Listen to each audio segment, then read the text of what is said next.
हमने epidermal tissue system को पूरा कंप्लीट पढ़ लिया था और अब हम बात करने वाले हैं ग्राउंड टिश्यू सिस्टम की। देखो, ग्राउंड टिश्यू सिस्टम को हम फंडामेंटल टिश्यू सिस्टम भी बोल सकते हैं। तो ग्राउंड टिश्यू सिस्टम का नाम ही क्या हो जाता है? फंडामेंटल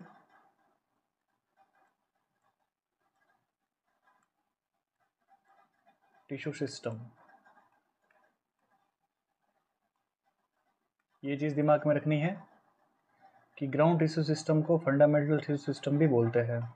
फिर दूसरी चीज़ क्या है? देखो, अगर मैं एपिडर्मिस को और वास्कुलर बंडल को हटा दूँ, मतलब सोचिए कि एपिडर्मिस वाला जो मामला है, मैं अगर एपिडर्मिस और जो वास्कुलर बंडल होता है उसको छोड़ देता हूँ, तो फिर मेरे पास में प्लांट के अंदर जो कुछ भी बच जाता है वो ग्राउंड टिश्यू सिस्टम होता है।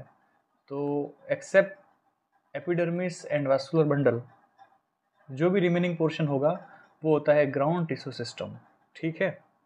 अब देखिए, ग्राउंड टिश्यू सिस्टम का जो मैक्सिमम पोर्शन होता है वो किससे बनता है? तो मैं बात करूँ मैक्सिमम पोर्शन की, मैक्सिमम जो पार्ट है ग्राउंड टिश्यू सिस्टम का वो बनता है पेरीब्लेम से। किससे बनता है? पेरीब्लेम। और जो थोड़ा सा पार्ट होता है, कुछ पार्ट इसका बन जाता है, कुछ पार्ट बन जाता है प्लीरोम से। ठीक है, तो ये चीज़ दिमाग में रखनी है। अभी पेरीब्लेम को हिंदी में हम बोलते हैं वलकुट, वलकुट जन। और प्लीरोम जो है उसको हिंदी में बोलते हैं हम रंभजन। तो बात क्या है कि हम पढ़ रहे हैं ग्राउंड टिश्यू सिस्टम, और ये सामने आपके एक टीएस दे रखा है। तो देखिए, यहाँ पर ये जो रीजन दिख रहा है आपको, इस वाले रीजन को हम बोलेंगे एपिडर्मल सिस्टम। और ये जो अंदर वाला रीजन दिख रहा है, इसके अंदर देखो ये जाइलम है। यहाँ पे जाइलम कहाँ पे लिखा हुआ है और फ्लोएम कहाँ पे लिखा हुआ है? तो जो एरो जा रहा है उस वाला स्ट्रक्चर देखो, तो ये वाला स्ट्रक्चर फ्लोएम है, ये भी फ्लोएम है, ये भी फ्लोएम है, ये भी फ्लोएम है। और जो बीच में ये प्लस बनाया हुआ है, ये जो है वो क्या है? आपके जाइलम। तो अगर मैं यहाँ पर इनको छोड़ देता हूँ, मतलब मैं जाइलम को और फ्लोएम को, ये दोनों वास्कुलर बंडल का पार्ट है, और बाहर वाला एपिडर्मिस, अगर मैं इनको छोड़ देता हूँ तो बाकी जो कुछ भी पोर्शन मुझे इस डायग्राम में दिख रहा है अंदर का, वो सारा का सारा कौन सा सिस्टम हो जाएगा? उसको मैं बोल दूंगा ग्राउंड टिश्यू सिस्टम। तो ग्राउंड टिश्यू सिस्टम के अंदर देखिए, हम कॉर्टेक्स जो है उसको पूरा पढ़ लेते हैं। ये जो कॉर्टेक्स वाला रीजन है, यहाँ से लेकर के यहाँ तक वाला रीजन, इसको पढ़ते हैं। ठीक है, उसके साथ में ये देखो, ये रिंग आ रही है, ये वाली रिंग, इस रिंग को पढ़ते हैं। और फिर इस रिंग के अंदर ये जो बीच बीच में जो स्पेस दिख रही है, ये स्पेस जो है इसको पढ़ते हैं हम। तो हम कहेंगे कि ग्राउंड टिश्यू सिस्टम को हम कितने पार्ट में बांट सकते हैं? तो देखिए, ग्राउंड टिश्यू सिस्टम जो है उसको हम 3 मेन एरिया में बांटते हैं। और इसमें जितनी भी सेल मिलेगी उसमें देखो, मैक्सिमम जो सेल होती है,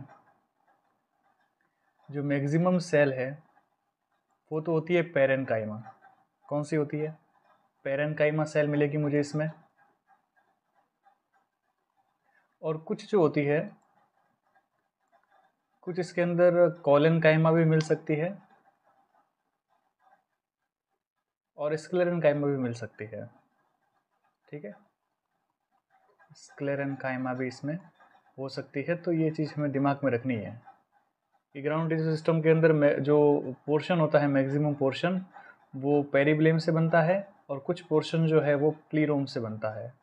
मैक्सिमम सेल उसके अंदर जो है वो आप अगर देखोगे तो पेरेनकाइमा दिखेगी, और कुछ जो है वो आपको उसके अंदर कोलेनकाइमा जगह जगह पे, और स्क्लेरेनकाइमा का पोर्शन भी आपको जगह जगह पे दिखाई देगा।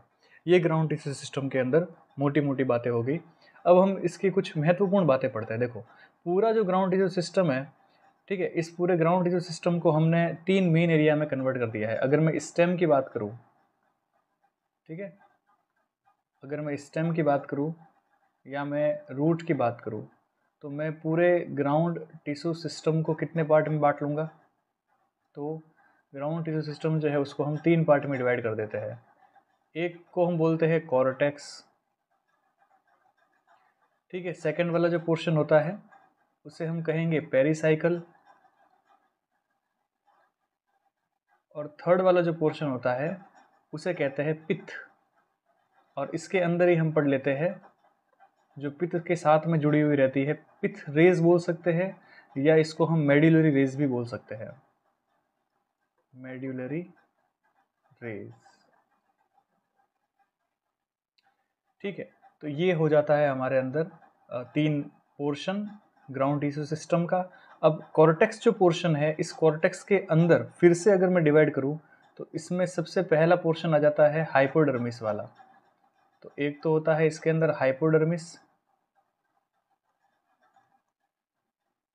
फिर कॉर्टेक्स के अंदर दूसरा जो पोर्शन है वो बनना हुआ होता है जिसमें नॉर्मल कॉर्टिकल सेल्स होती है, तो इसको हम जनरल कॉर्टेक्स बोल देते हैं। और जो थर्ड पोर्शन है उसको कहते हैं हम, जिसके अंदर कॉर्टेक्स के अंदर जो पोर्शन आता है उसको बोलते हैं एंडोडर्मिस। तो इन तीन चीज़ों से मिल करके पूरा का पूरा जो कॉर्टेक्स है वो बना हुआ रहता है। तो कॉर्टेक्स के अंदर तीन चीज़ें आ जाती है, एक हाइपोडर्मिस, जनरल कॉर्टेक्स और लास्ट में एंडोडर्मिस होती है। ठीक है, फिर कॉर्टेक्स के बाद में वाली जो रीजन है उसको पेरिसाइकल बोलेंगे, और लास्ट वाले रीजन के अंदर पिथ होती है और पिथ से अटैच कुछ रेज निकली हुई रहती है जिसको हम मेडुलरी रेज बोलते हैं, या मेडुलरी रेज को ही हम पिथ रेज भी बोल सकते हैं, गलत नहीं कहा जाएगा उसको। ठीक है, ये बात आपको ध्यान में रखनी है। अब हम एक एक की डिटेल में बात करते हैं। पहला हम बात करते हैं कॉर्टेक्स की। देखो कॉर्टेक्स वाला रीजन है, मैं डायग्राम जो है उसके थ्रू बता रहा हूँ कि डाइकोट रूट का डायग्राम है। डाइकोट के अंदर देखो कॉर्टेक्स वाला पोर्शन आप देख रहे हो, यहाँ से लेकर के ये जो सबसे बाहर वाली लेयर है यहाँ से लेकर के कॉर्टेक्स चालू हो रहा है और कहाँ तक जा रहा है, ये पूरा यहाँ तक। ठीक है, और अंदर की तरफ क्या है देखो एंडोडर्मिस। एंडोडर्मिस जो है वो कॉर्टेक्स का ही पार्ट है, ध्यान रखना। तो कॉर्टेक्स जो है उसके अंदर देखो ये वाली लेयर आ गई पूरी, फिर ये बड़ा सा पोर्शन आ गया और एंड में एंडोडर्मिस आ गई। ठीक है, फिर देखो सेकंड पे पेरिसाइकिल लिखा हुआ है, ये पेरिसाइकिल जो है ये एंडोडर्मिस के अंदर की तरफ होती है। ये वाली जो रीजन है, ये जो रीजन दिख रही है आपको, इसको बोलेंगे हम पेरिसाइकिल। जो ऑरेंज कलर का बना हुआ है लेयर एंडोडर्मिस के अंदर वाली, अभी जो मैं बना रहा हूँ, इस लेयर को हम क्या बोलेंगे, पेरिसाइकिल बोलेंगे। तो ये पूरी की पूरी लेयर हो जाएगी पेरिसाइकिल की। ठीक है, और उसके अंदर की तरफ देखो ये जो पोर्शन दिख रहा है, इस वाले पूरे पोर्शन, ये वाले जो पूरे सारे के सारे पोर्शन है, ठीक है, इनको हम इस वाले पूरे पोर्शन जो है इसको हम बोलेंगे प्लीरोम। ये प्लीरोम से बना हुआ पोर्शन होता है, तो ये भी ग्राउंड टिश्यू सिस्टम का ही पार्ट होता है। ठीक है, ये वास्कुलर बंडल का पार्ट नहीं है, तो ये चीज़ ध्यान रखनी है। वास्कुलर बंडल जो है वो कहाँ पर है, अंदर की तरफ। वास्कुलर बंडल देखो कहाँ मिलेंगे आपको, तो एक तो ये वाला पोर्शन, ये जो यहाँ पर है, ये पूरा का पूरा जाइलम वाला पोर्शन है। ठीक है, और एक ये वाला पोर्शन जो साइड में किनारों पर है, ये वाला, ये है वास्कुलर बंडल। ठीक है, तो इतनी बात ध्यान में रखनी है। तो हम अभी एक एक को डिटेल में पढ़ते हैं। पहला हमारा पोर्शन हो जाता है कॉर्टेक्स। कॉर्टेक्स में कौन सी सेल आती है, कहाँ से कहाँ तक उसका रीजन होता है, तो मैं हेडिंग डाल देता हूँ फर्स्ट कॉर्टेक्स।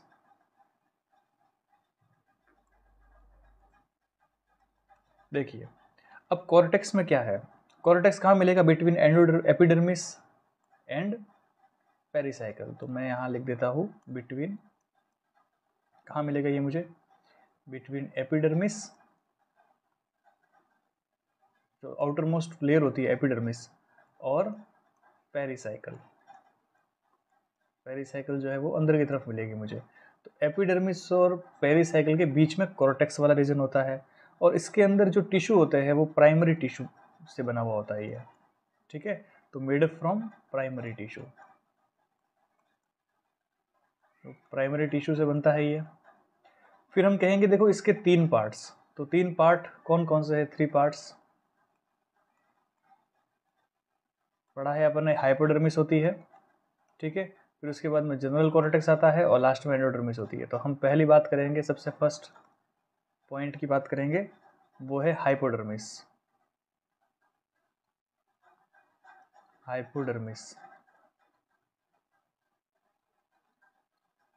अब ये हाइपोडर्मिस में क्या है, तो देखिए हाइपोडर्मिस में हम क्या पढ़ेंगे। पहली चीज़ तो देखो हम पहले स्टेम को लेते हैं। ठीक है, एक एक चीज़ को लेंगे, पहले स्टेम को लेते हैं। अब आपको पता है स्टेम के अंदर डाइकोट भी होती है और मोनोकोट भी होती है, तो मैं यहाँ लिख देता हूँ मोनोकोट।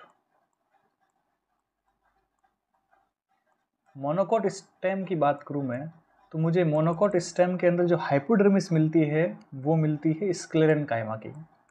स्क्लेरेन कायमा याद रखनी है सारी चीज़ें, ये क्वेश्चन इंपॉर्टेंट है। फिर मैं बात करता हूँ डाइकोट।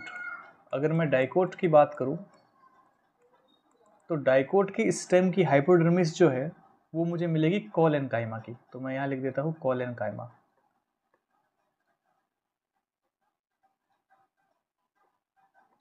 ये हो जाएगा इस आपके कोलेनकाइमा डाइकोट के अंदर हाइपोडर्मिस, और स्क्लेरेनकाइमा हो जाएगी मोनोकोट की हाइपोडर्मिस। ठीक है, अब हम बात करते हैं रूट की।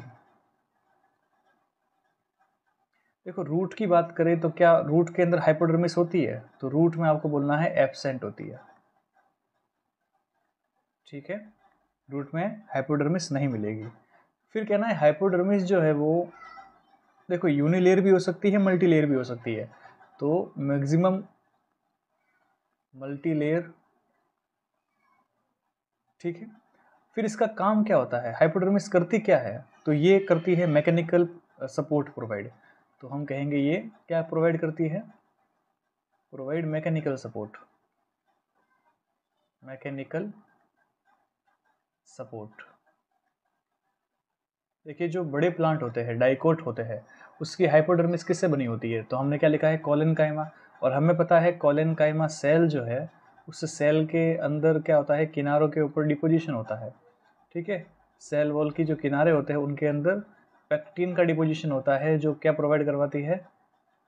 पेक्टिन की वजह से क्या प्रोवाइड होता है? फ्लेक्सिबिलिटी। तो जो बड़े बड़े प्लांट होते हैं हवा की वजह से टूट ना जाए तो फ्लेक्सिबिलिटी होगी उसके हाइपोडर्मिस के अंदर, सिंपल सी बात है। और मोनोकोट तुम देखते हो फसल जो होती है वो ज़्यादा हाइट होती नहीं है, उनकी छोटी होती है। ठीक है, और जो ज़्यादा लंबे समय तक रहती भी नहीं है जिंदा, 1 वर्षीय होती है या 2 वर्षीय होती है ज़्यादा से ज़्यादा, तो एनुअली होती है या बाइनअली होती है। तो उनके अंदर जो हाइपोडर्मिस है वो स्क्लेरेनकाइमा की बनी हुई होती है, और डाइकोट की हाइपोडर्मिस कोलेनकाइमा की। क्वेश्चन तो यही आने वाले हैं। ठीक है, ये इंपॉर्टेंट है। बाकी रूट में एब्सेंट होती है, ये ध्यान में रखने की बात है। ठीक है, तो हाइपोडर्मिस में जो क्वेश्चन पूछेंगे वो यहाँ पर इस लेयर की, इस स्क्रीन के अंदर हमने सारी बातें लिख दी है। अब दूसरी बात करते हैं कि कॉर्टेक्स का दूसरा रीजन कौन सा होता है। तो फर्स्ट रीजन हो गया हाइपोडर्मिस। सेकेंड रीजन की बात करें हम तो जनरल कॉर्टेक्स बोलते हैं उसको। क्या बोलेंगे? General cortex. ये हो जाएगा जनरल कॉर्टेक्स। अब बताइए जनरल कॉर्टेक्स के अंदर हम क्या क्या लिखे? तो जनरल कॉर्टेक्स के अंदर इसके स्पेसिफिक फीचर्स लिखते हैं। ठीक है, ये होगा कहाँ पे? पहली बात तो ये हमको मिलेगा हाइपोडर्मिस और एंडोडर्मिस के। देखो पहले जो मैं पहले डायग्राम बताया आपको, फिर मैं वापस थ्योरी बता रहा हूँ, अब फिर वापस हम जब ये पूरा हो जाएगा तब आप जो है वो अगर ये नोट्स लिख रहे हो तो डायग्राम के थ्रू फिर से देखना, हर एक बात की हम जिक्र करेंगे। थोड़ा सा 2 मिनट में रिवीजन जब करेंगे हम तो उसमें आपको हर चीज़ जो है वो यहाँ पर क्लियर हो जाएगी। तो अब जनरल कॉर्टेक्स कहाँ होता है? तो हाइपोडर्मिस जो है वहाँ पर, और एंडोडर्मिस, उन दोनों के बीच में मिलेगा मुझे। तो ये कहाँ मिलेगा? बिटवीन हाइपोडर्मिस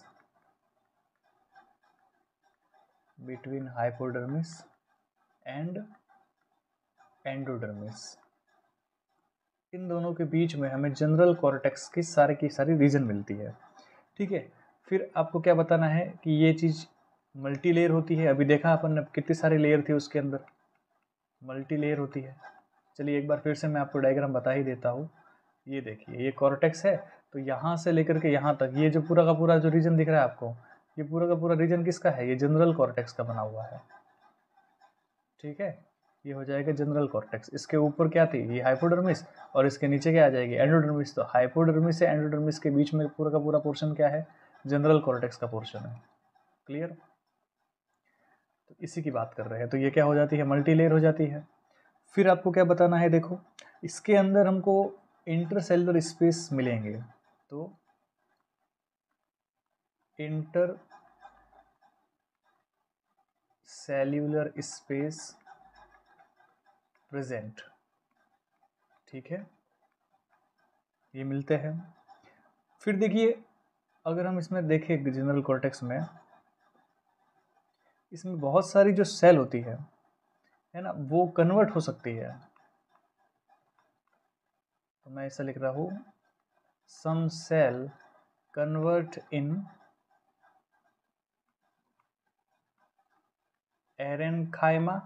अगर सोचो एक्वेटिक प्लांट है तो उसमें एरेनकाइमा, या फिर वो क्लोरेनकाइमा के अंदर बदल जाएगी। अब ये दोनों क्या होती है, तो हमने अच्छे तरीके से पेरेन्काइमा का पूरा 1 घंटे का लेक्चर हमने पढ़ा था और उसमें हमने बताया था कि एरेन्काइमा का मतलब क्या होता है। पाउच अगर बन जाते हैं तो एरेन्काइमा, और अगर क्लोरोफिल बन जाता है पेरेन्काइमा के अंदर तो क्लोरेन्काइमा बन जाएगी। तो जनरल कॉर्टेक्स में देखो मैक्सिमम हमने भी पढ़ा था कि पूरा जो ये ग्राउंड टिश्यू सिस्टम है इसमें मैक्सिमम सेल आपको कौन सी मिलेगी, मैक्सिमम सेल मिलती है हमको पेरेन्काइमा मिलती है, ये हमने पहले बात कर ली है। तो अगर अब देखो पेरेन्काइमा जो है जनरल कॉर्टेक्स वाली, उसमें क्या बन गए, एयर पाउचेज, ठीक है। तो हम क्या बोलेंगे, वो किस में कन्वर्ट हो जाएगी, एरेन्काइमा में।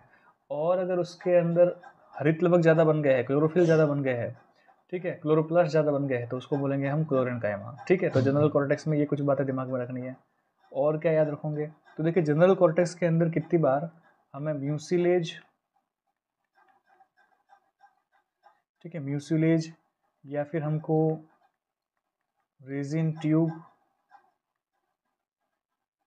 या फिर लेटेक्स वेसल्स, ये सब जो है वो हमको मिल सकती है। तो ये चीज़ें म्यूसिलेज हो गया, रेजिन ट्यूब हो गई, लेटेक्स वेसल्स हो गई, इसकी प्रेजेंस भी हमको जनरल कॉर्टेक्स में मिल सकती है, ये ध्यान रखना है। फिर इसका मेन फंक्शन क्या होता है, तो अगर हम इसके मेन फंक्शन की बात करें, जनरल कॉर्टेक्स के मेन फंक्शन की बात करें, तो इसका मेन फंक्शन तो है फूड स्टोरेज का काम, ठीक है, ये फूड स्टोर का काम करती है। और बाकी का जो फंक्शन होता है उसमें देखो, जैसे हमने यहाँ लिखा एरेन्काइमा, तो ये क्या करेगी, बुएंसी प्रोवाइड करवाती है, फ्लोटिंग का काम करवाती है, ठीक है। तो क्लोरेन्काइमा है तो ये क्या करेगी, ये फोटोसिंथेसिस का काम करेगी। तो मेन फंक्शन तो फूड स्टोर करना है, लेकिन कुछ डिफरेंट जो फंक्शन होता है वो इसके अंदर फूड सिंथेसिस हो सकता है, फोटोसिंथेसिस, ठीक है। और ये मैकेनिकल सपोर्ट तो प्रोवाइड करवाएगी ही भाई, इतनी मोटी लेयर है तो मैकेनिकल सपोर्ट भी प्रोवाइड करवा रही है, ठीक है, मैकेनिकल सपोर्ट प्रोवाइड करवाएगी। और देखो इसके अंदर वाटर स्टोरेज भी हो सकता है, और भी खूब सारी, देखो यहाँ लिखा है म्यूसिलेज, रबर, लेटेक्स, इसमें भी स्टोरेज का काम ही है इन सब का, ठीक है। तो ये स्टोर करेगी, उसके बाद में फिर सीक्रेट होती है। तो ये हम स्पेशल टिश्यू में पढ़ते हैं ये सब रेजिन और लेटेक्स वाली वेसल्स। तो जनरल कॉर्टेक्स में हमको क्या क्या दिमाग में रखना है वो देख लीजिए। ये मिलता है हमको हाइपोडर्मिस और एंडोडर्मिस के बीच में है, ये मल्टी लेयर होता है, इंटरसेलुलर स्पेस इसमें प्रेजेंट होते हैं, कुछ सेल कन्वर्ट हो जाती है, सम सेल कन्वर्ट इन एरेन्काइमा और क्लोरेन्काइमा।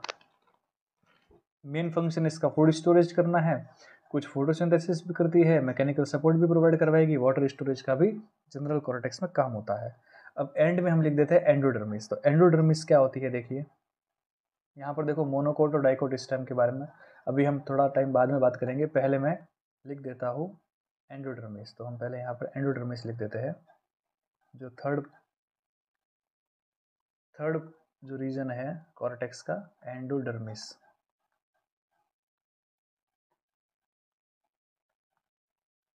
अब एंडोडर्मिस में क्या पढ़ेंगे हम, देखिए एंडोडर्मिस जो होती है इसको हम और क्या कह सकते हैं, तो इसको हम also known as starch sheet, very important. क्या है ये, स्टार्च शीट जो होती है वो भी कहते हैं हम इसको। ये यूनिसेलुलर लेयर होती है, कैसी लेयर है, यूनिसेलुलर। देखो पास में डायग्राम बना हुआ है, आप इसमें आसानी से देख सकते हैं कि एंडोडर्मिस कहाँ पर है, और उसमें एक ही लेयर मिलेगी आपको। देखो ये रही एंडोडर्मिस, और ये एरो इसके पास जा रहा है ये, तो ये जो रेड रेड कलर की पूरी लेयर है, ठीक है, ये एंडोडर्मिस है, यूनिसेलुलर लेयर होती है, हम इसी की बात कर रहे हैं। फिर देखो इसके अंदर हम ये कहेंगे कि एंडोडर्मिस जो है वो इनर मोस्ट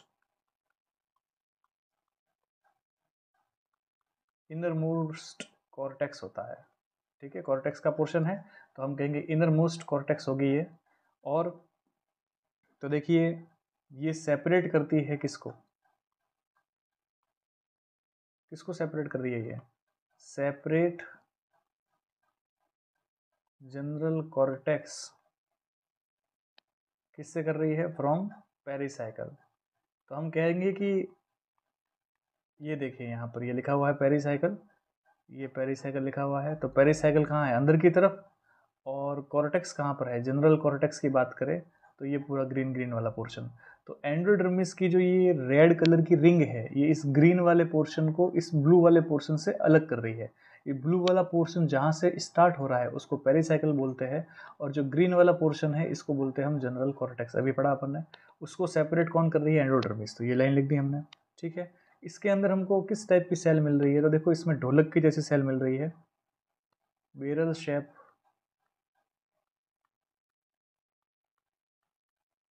सेल मिलेगी हमको, और लिविंग सेल होती है ये, क्योंकि हमने बात की कि ज़्यादातर कॉर्टेक्स जो है वो सारा का सारा पैरेन्काइमा का बना हुआ है, ठीक है। तो लिविंग सेल होती है, और इसके अंदर कोई आपको दिखना है यहाँ पर कोई इंटरसेलर स्पेस नहीं है, नो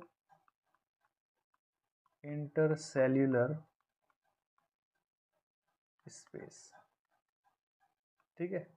तो ये ध्यान में रखनी है, बैरल शेप है, लिविंग सेल है, इंटरसेलुलर स्पेस इसमें नहीं है, स्टार्च शीट भी बोलते हैं इसको, एक सिंगल यूनिसेलुलर लेयर है यहाँ पर, ठीक है। और ये कॉर्टेक्स, जनरल कॉर्टेक्स को पेरिसाइकिल से अलग कर रही है, और इनर मोस्ट कॉर्टेक्स होती है। क्लियर। फिर देखिए ये जो एंडोडर्मिस है, इस एंडोडर्मिस के अंदर क्या होता है कि इसके अंदर हमको जो इसकी जो वॉल होती है, ठीक है, मैं यहाँ एक डायग्राम बना देता हूँ एंडोडर्मिस में। सोचिए ये मैंने बना दी एक एंडोडर्मिस, ठीक है, ये भी एक एंडोडर्मिस बनाई। अब क्या होता है कि देखो एंडोडर्मिस जो है उसकी जो इंटरनल और रेडियल वॉल होती है, एक तो कौन सी इंटरनल वॉल, तो मैं यहाँ अलग कलर लेकर के समझाता हूँ। ये वाली वॉल सोचो, ये वाली वॉल और ये वाली वॉल, ठीक है, इसको बोलेंगे रेडियल और इसको बोलेंगे इंटरनल। ये हो जाएगी रेडियल, ये हो जाएगी इंटरनल, ये हो जाएगी रेडियल। यहाँ पर किसका डिपोजिशन हो जाता है, तो हम कहेंगे एंडोडर्मिस की रेडियल और इंटरनल जो वॉल होती है, यहाँ पर डिपोजिशन हो जाता है सुबेरिन का।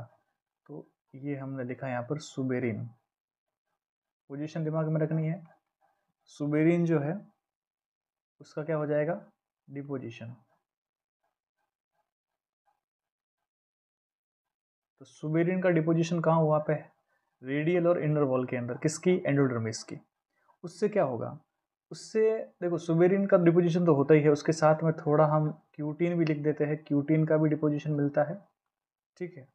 और थोड़ा लिग्निन का भी डिपोजिशन देखने को मिलता है। मैक्सिमम जो है वो कौन होता है, सुबेरिन का डिपोजिशन, बस इतना ध्यान रखो आप।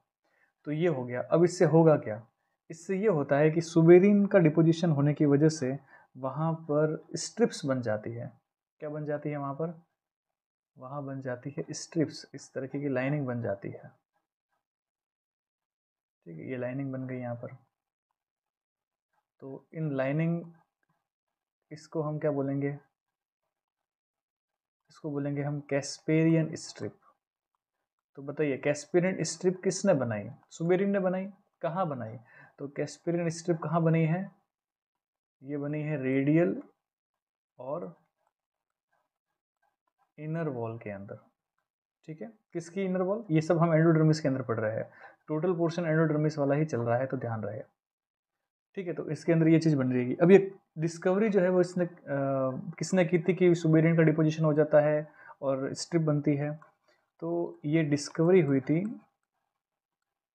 डिस्कवर्ड बाय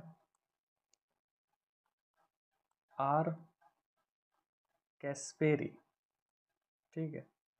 1865 के अंदर इसकी डिस्कवरी की थी, और इन्हीं के नाम से इन स्ट्रिप का नाम क्या रख दिया, कैस्पेरियन स्ट्रिप रख दिया। इतनी बात दिमाग में रखनी है।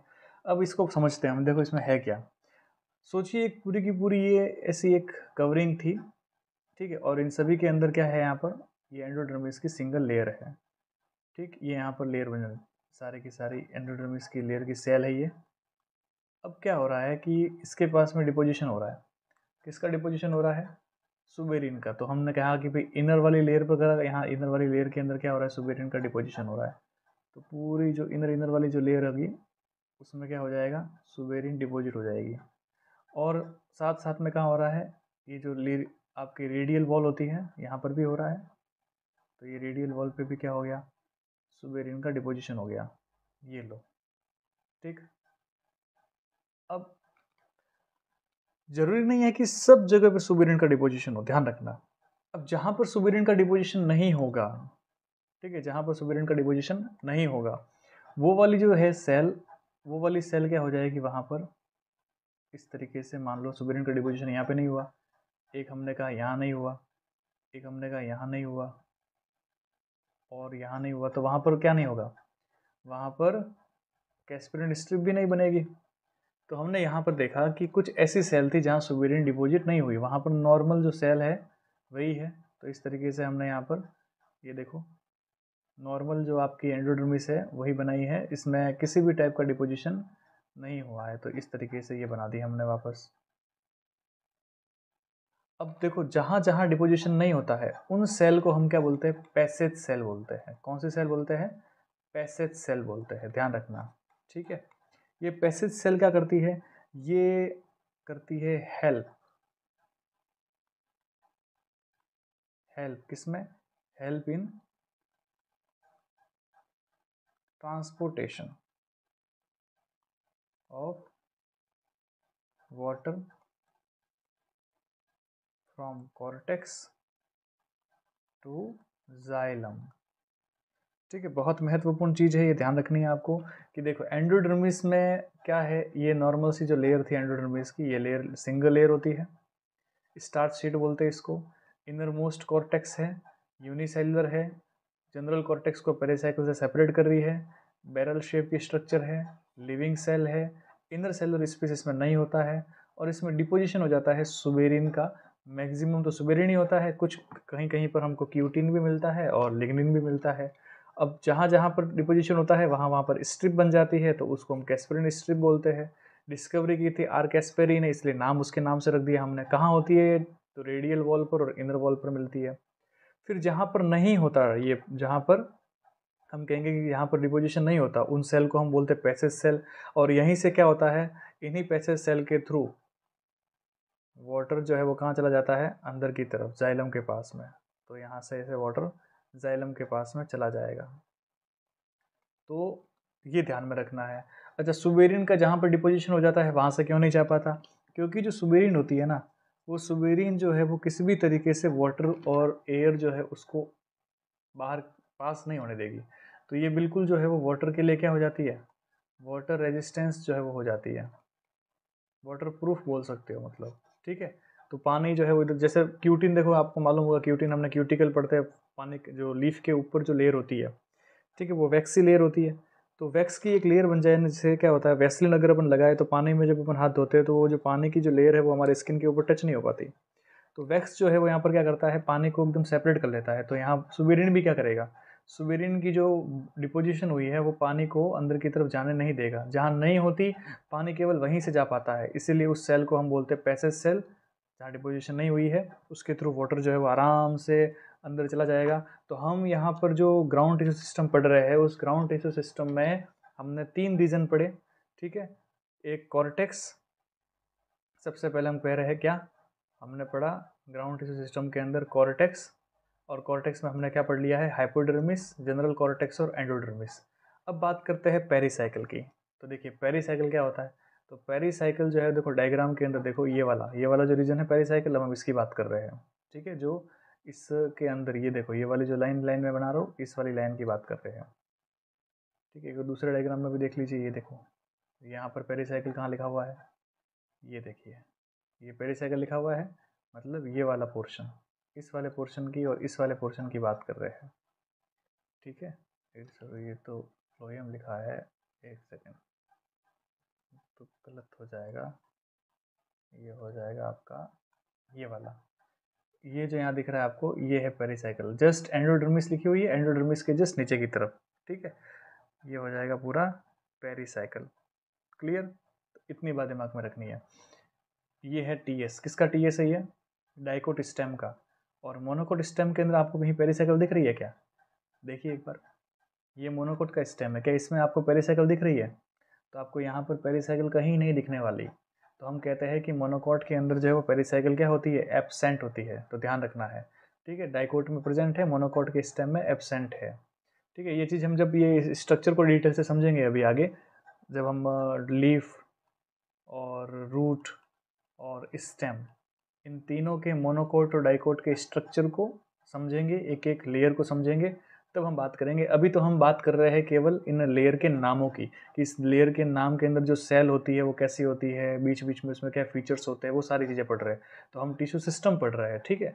अभी हम क्या पढ़ रहे हैं, टिश्यू सिस्टम।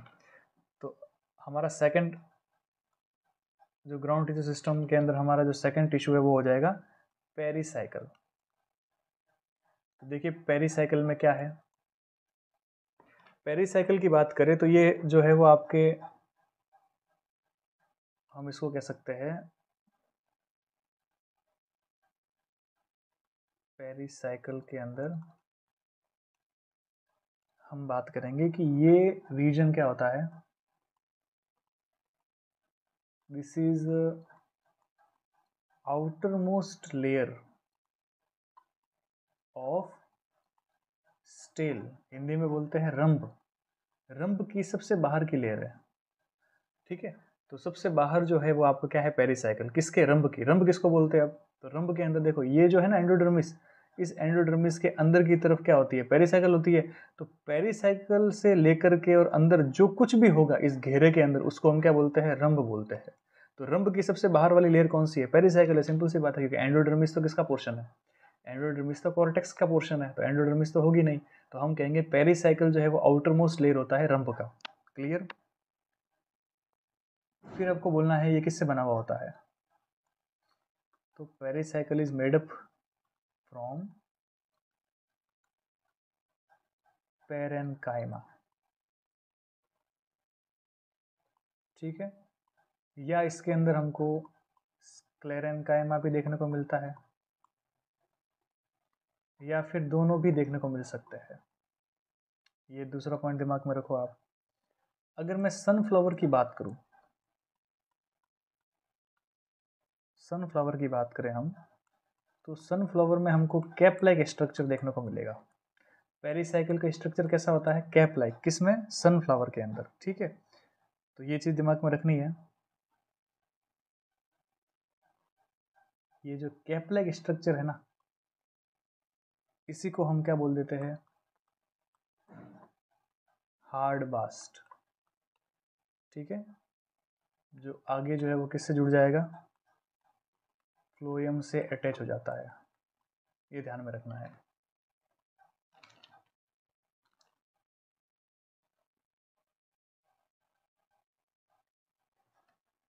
तो हम ये कह रहे हैं कि सनफ्लावर के अंदर कैप लाइक स्ट्रक्चर होती है, ठीक है, उसको हार्ड बास्ट बोल देंगे। और उसके आगे वाला जो पोर्शन होता है उसको हम फ्लोएम कहेंगे, मतलब हार्ड ब्लास्ट जो है वो फ्लोएम के साथ में मिलकर के बनेगी। तो पेरिसाइकिल का ही वो पोर्शन होता है सनफ्लावर के अंदर, ठीक है। अब आगे क्या बात करते हैं हम, देखो अगर मैं रूट की बात करूं, मैं थोड़ा इसको नीचे ले लेता हूं। देखिए अगर मैं रूट की बात करता हूं, इन रूट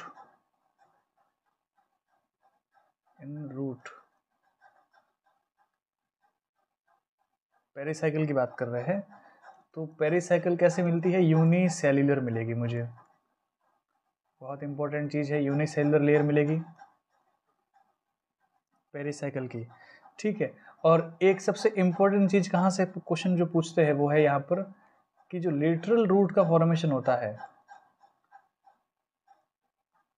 ठीक है, लेटरल रूट जो है वो पेरिसाइकिल से निकलती है। बहुत बहुत ज़्यादा इंपॉर्टेंट क्वेश्चन जो ज़्यादातर पूछे जाते हैं वो यही है कि लेटरल रूट कहाँ से निकलती है, तो आपको बोलना है पेरिसाइकिल से निकलती है, ठीक है। ये रूट की बात हो गई है।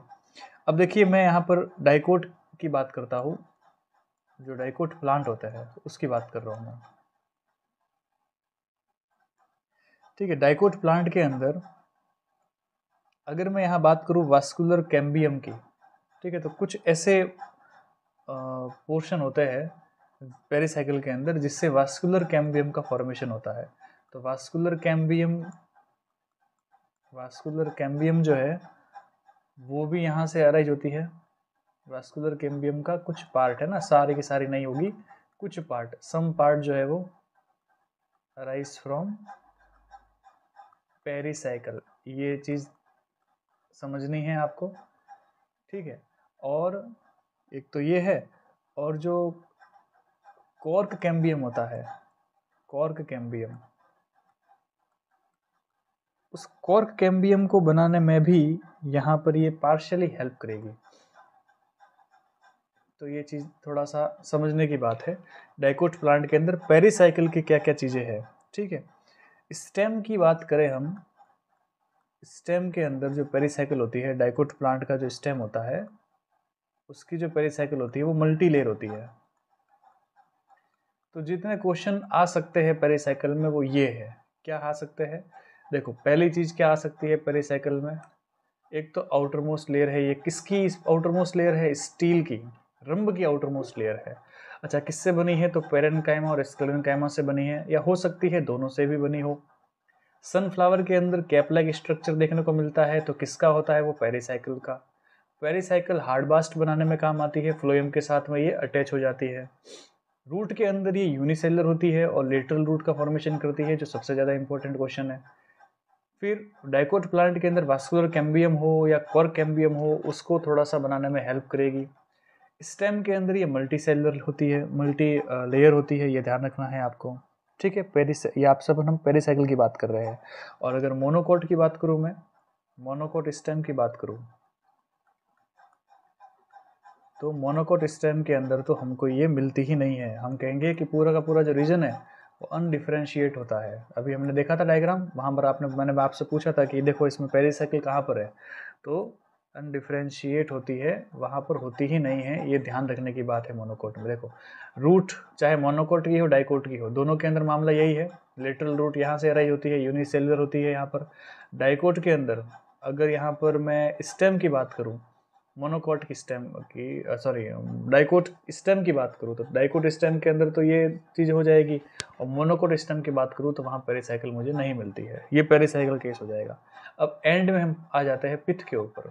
देखिए पित्त कहाँ पर है, ये रहा पित्त, और पित्त के साथ साथ में देखो ये लाइनें निकल रही है, ये पित्त है, और पित्त से यहाँ ये देखो एक ये लाइन गई, फिर एक ये लाइन जा रही है, फिर एक यहाँ से ये लाइन जा रही है, फिर एक यहाँ से ये लाइन जा रही है, ठीक है, ये लाइन जा रही है। इस तरीके से जो ये लाइनें जा रही है सारी की सारी, ये जो लाइन है ना, इसको ही हम क्या बोलते हैं, इन लाइनों को हम बोलते हैं मेड्यूलरी रेज। तो हमारा अभी जो है वो क्या टॉपिक हो जाएगा, अभी हम किस पे बात करने वाले हैं, पित्त, जो थर्ड पोर्शन है, थर्ड रीजन है ग्राउंड टिश्यू का, पित्त एंड मेड्यूलरी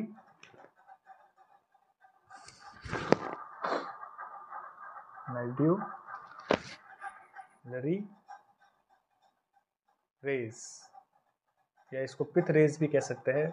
पित्त से निकलने वाली जो किरण होती है वही दिख रही है अपन को, तो ये ध्यान रखो। अब सबसे पहले देखो हम बात करते हैं डाइकोट की। इन डाइकोट, डाइकोट में जो स्टेम होता है और जो रूट होती है, तो डाइकोट स्टेम या डाइकोट रूट, इन दोनों के अंदर ही पित्त जो है वो कहाँ मिलेगा, इन सेंटर एरिया, बिल्कुल सेंटर में मिलेगा, यहाँ पर एकदम बीचों बीच, ठीक है। तो चाहे डाइकोट का स्टेम हो चाहे रूट हो, दोनों में ही सेंटर में मिलता है, ठीक है। मोनोकोट की बात करें हम, अगर मैं यहाँ पर एक सेकंड इसको थोड़ा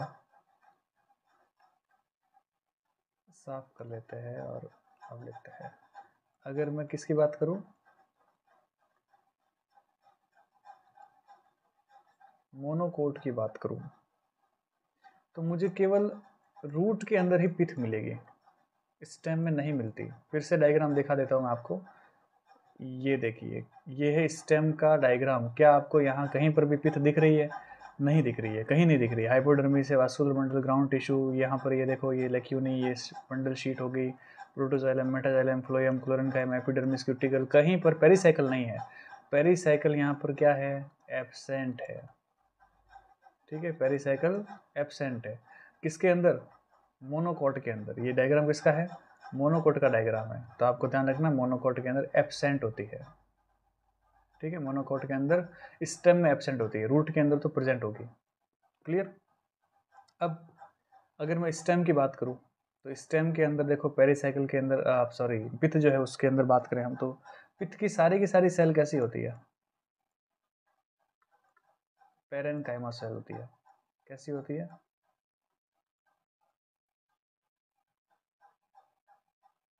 पैरेन्काइमा होती है, ठीक है। फिर ये क्या स्टोर करती है? स्टार्च। पैरेन्काइमा सेल होती है और वो क्या स्टोर करती है? स्टार्च स्टोर करती है। क्लियर। फिर इसमें इंटरसेलुलर स्पेस भी होंगे, बिल्कुल। इंटर सेल्यूलर स्पेस इसमें प्रेजेंट होते हैं। फिर आप देखिए, अगर मैं मोनोकोट की बात करूं तो मोनोकोट स्टेम के अंदर कैसी है पिथ? एब्सेंट। ये बात कर ली अपन ने।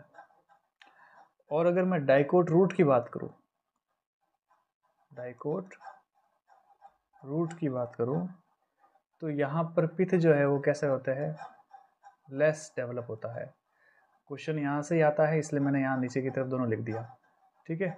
तो देखिए कौन सा क्वेश्चन पूछेंगे कि मोनोकोट स्टेम में पिथ होती है कि नहीं होती, तो आपको बोलना है एब्सेंट होती है। फिर आपसे पूछेंगे डाइकोट जो रूट होती है उसके अंदर पिथ कैसी होती है, तो आपको बोलना है लेस डेवलप होती है, ठीक है। इतनी बात ध्यान में रखनी है आपको। फिर और क्या चीज़ है पिथ के बारे में, तो देखिए जैसे जैसे किसी प्लांट की एज क्या होती है? इंक्रीज होती है। किसी प्लांट की एज बढ़ती है, वैसे ही पिथ जो है वो क्या होगा? धीरे धीरे लॉस होता रहेगा। एक तो ये ध्यान रखो, ठीक है। फिर ब्लास्ट के अंदर हमको क्या मिलेगा? जैसे ही जब पिथ लॉस हो जाएगा तो इन लास्ट स्टेज हमें वहां पर क्या मिलेगा? एक लार्ज स्पेस मिलता है, क्योंकि सारी सेल क्या हो गई है? लॉस हो गई है। पिथ की जगह हमको क्या मिलेगा? एक लार्ज स्पेस मिलेगा, खोखला भाग मिलेगा वहां पर, ठीक है। हमको एक कैविटी मिलती है पिथ की जगह पर। ये चीज़ ध्यान में रखनी है। मोनोकोट रूट की बात करें, मोनोकोट रूट की बात करें अगर, तो जो पिथ होता है वहां पर हमको स्क्लेरेन्काइमा सेल मिलती है। स्क्लेरेन्काइमा, ठीक है। मोनोकोट की रूट की पिथ स्क्लेरेन्काइमा की बनी हुई होती है। इसके अंदर हमको क्रिस्टल देखने को मिल सकते हैं। हमको इसके अंदर टैनिन देखने को मिल सकता है जो स्टोर होता है वहाँ पर, ठीक है। हमको वहाँ पर स्टार्च जो है वो देखने को मिल सकता है। तो क्रिस्टल हो गए, टैनिन हो गए, स्टार्च हो गए, ये सब के सब मोनोकोट की रूट की जो स्क्लेरेन्काइमा होती है उसमें क्या होता है? स्टोर होता है, ठीक है। तो ये चीज़ें आपको ध्यान में रखनी है। अब लास्ट पोर्शन बच जाता है मेड्यूलरी रेज का, जो इसी के अंदर है, पिथ के अंदर ही हम पढ़ते हैं। क्या पढ़ते हैं? Medullary rays. और क्या होती है मेड्यूलरी रेज? तो देखिए ये मेड्यूलरी रेज भी वैसी होती है जैसे पिथ है, क्योंकि पिथ से ही निकली है, तो ये भी पैरेन्काइमा की बनी हुई होती है। क्लियर। और ये मिलेगी कहाँ पर हमको? तो बिटवीन वास्कुलर बंडल। ये पूछते हैं कि वास्कुलर बंडल के बीच में हमको क्या मिलती है? Medullary rays. देखो यहाँ पर वास्कुलर बंडल कहाँ पर है इस डायग्राम के अंदर? तो यहाँ जो भी वास्कुलर बंडल होंगे, ठीक है ना, ये वास्कुलर बंडल है पूरा का पूरा, और ये वाला वास्कुलर बंडल है, और इसके बीच में जो है वो क्या मिल रही है? मेडुलरी रेज मिल रही है, ठीक है। ये लाइन जा रही है बीच में, तो ये जो लाइन है ये क्या है? Medullary rays. ये वाला वास्कुलर बंडल और ये वाला वास्कुलर बंडल, तो हमेशा वास्कुलर बंडल के बीच बीच में हमको क्या मिलती है? मेडुलरी रेज मिलती है। ये चीज़ अपने को ध्यान में अच्छे से रखनी है, आपको दिमाग में रखना है, ठीक है। फिर यहाँ हम ऐसा इसको लिख देते हैं कि between vascular bundle medullary rays are present. और कैसे अरेंज है यहाँ पर? ये रेडियली अरेंज होती है, radially arrange from pith to pericycle.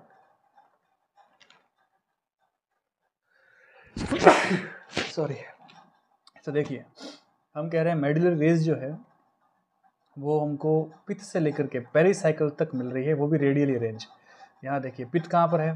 यहाँ पिथ है और यहाँ पेरिसाइकल है। इसको हम दूसरे डायग्राम में यहाँ देखते हैं। यहाँ देखो, यहाँ पर पिथ कहाँ पर है और पेरिसाइकल कहाँ पर है? ये पेरिसाइकल है, सोचो यहाँ बीच के अंदर सोचो पिथ है, तो यहाँ से लेकर के पेरिसाइकल यहाँ तक हमको क्या मिलेगी? मेडुलरी रेज मिलती है, ठीक है। ये यहाँ देखिए, ये अच्छा डायग्राम है। ये जो है यहाँ पर क्या है, मेडुलरी रेज। तो ये रेज है जो कहाँ से निकल रही है, पित्त से। तो पित्त से लेकर के और पेरिसाइकिल यहाँ तक कौन बचा हुआ है, ये मेडुलरी रेज जो है वो बिछी हुई है। तो आपको ध्यान रखना है, ये मेडुलरी रेज जो है वो कहाँ पर होती है, पित्त से लेकर के पेरिसाइकिल के बीच में होती है। पोजीशन याद रखनी है। तो मेडुलरी रेज में कौन कौन सी चीज़ें हैं, पैरेन्काइमा, वास्कुलर मंडल, और हमको याद रखना है वास्कुलर मंडल के बीच में होती है, पैरेन्काइमा से बनी होती है, रेडियल अरेंज होती है। ठीक है। और ये क्या करती है, फंक्शन क्या है इसका, transport food and water. Transport food and water कैसे करेगी, ट्रांसवर्सली। ट्रांसवर्सली जो है वो अगर ट्रांसपोर्ट करना है फूड को और वाटर को, तो उसके लिए मेडुलरी रेज बनाई हुई है। मोस्ट इम्पोर्टेंट क्वेश्चन अगर पूछे कोई तो आपसे यहाँ ये पूछ सकते हैं। ठीक है। और बाकी तो बस पैरेन्काइमा की बनी हुई होती है, ये पता ही है। तो ये हमारा हो गया क्या, term complete ground tissue system. इसके अंदर से ही क्वेश्चन आएंगे अगर आते हैं तो, वरना क्वेश्चन नहीं आने वाले। तो ग्राउंड टिश्यू सिस्टम कंप्लीट हो चुका है। अब हम हमारा अगला टिश्यू सिस्टम जो है, जिसको हम बोलेंगे वास्कुलर टिश्यू सिस्टम। ठीक है। इस पूरे वास्कुलर टिश्यू सिस्टम को पढ़ेंगे, और इस टिश्यू सिस्टम के अंदर ही हम देखेंगे कितने टाइप के वास्कुलर बंडल होते हैं। ठीक है। और वास्कुलर बंडल के साथ में ही हम जो है वो अलग अलग टाइप के, देखो वास्कुलर बंडल के टाइप है। ठीक है। इनको समझेंगे, इन डायग्राम को समझेंगे अच्छे तरीके से कि इन सब का मतलब क्या होता है, ये सब चीज़ें क्या होती है, इन सभी को हम डिटेल से अभी समझेंगे। तो हमने क्या कंप्लीट कर लिया, हमने एपिडर्मल टिश्यू सिस्टम कंप्लीट कर लिया है, ये हमारा हो गया। हमने ग्राउंड टिश्यू सिस्टम जो है उसको कंप्लीट कर लिया। और अब हम बात कर रहे हैं वास्कुलर टिश्यू सिस्टम की।